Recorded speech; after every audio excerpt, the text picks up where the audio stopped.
Alright, so if you guys watched that far into this video today, make sure you like, comment, share, subscribe. I definitely want to keep pushing out content like this. Leave a comment down below what your settings are for the DJIAVATA. I'm brand new at this. This video right here is my second flight ever.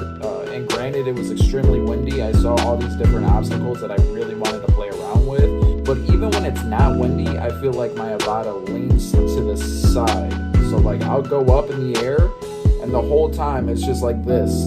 And unless I'm literally, if I have the controller and I'm tilting it left, I have to be moving it in order to get straight.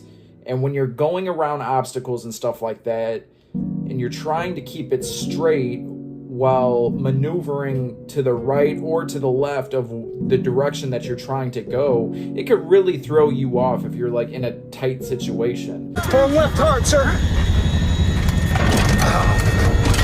Let me know if you guys have had the same problem. I've calibrated everything. I've done everything that I could possibly do on the forums and this and that. People were like, send it back, and that's not really an option for me. Let me know what you guys think below, and thank you for tuning in. One time for the one time. I'll catch you later.